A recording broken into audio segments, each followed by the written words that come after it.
അതിപ്പോൾ ഞാൻ അതിനകത്ത് എന്താ തെറ്റ്? ജനാധിപത്യത്തിൽ പ്രത്യേകിച്ച് കോൺഗ്രസ് പോലൊരു പാർട്ടിക്കകത്ത് എല്ലാവർക്കും പ്രവർത്തന സ്വാതന്ത്ര്യവും എല്ലാവർക്കും അഭിപ്രായ സ്വാതന്ത്ര്യമുള്ള ഒരു പാർട്ടിയിൽ ഒരു പോസ്റ്റിനെ വേണ്ടി വ്യത്യസ്ത ആളുകൾ ആഗ്രഹിക്കും.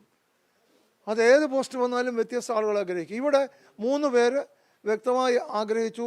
3 പേരും യോഗ്യരാ, അതിനകത്തൊരു സംശയമില്ല. ഓരോ തരത്തിൽ 3 പേരും യോഗ്യരാ.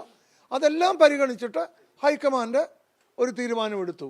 ആ തീരുമാനം 3 പേരും എല്ലാവരും അംഗീകരിക്കണം. എല്ലാവരും അംഗീകരിക്കുന്നു. അല്ലല്ല, അത് പോർട്ട്ഫോളിയോ ഒക്കെ മുഖ്യമന്ത്രി തീരുമാനിക്കുന്ന, ഞാൻ അതിനെക്കുറിച്ച് ഒന്നും പറയത്തില്ല. പക്ഷേ ശ്രീ രമേശ് ചെന്നിത്തല മന്ത്രിസഭയിൽ ഉണ്ടാകേണ്ടതാണ്.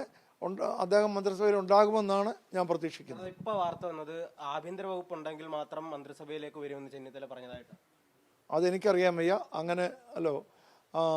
അങ്ങനെയൊന്നും ഞാൻ വാർത്ത കണ്ടില്ല. അതെന്തായാലും പോർട്ട്ഫോളിയോ എന്ന് പറയുന്നത് മുഖ്യമന്ത്രിയാണ് അതിൻ്റെ പ്രിറോഗറ്റീവ്. അത് ബന്ധപ്പെട്ട മന്ത്രിയുമായി ആലോചിച്ച് മന്ത്രിയും കൂടെ തീരുമാനിക്കും. ഞാൻ അതിനകത്ത് അഭിപ്രായം പറയത്തില്ല.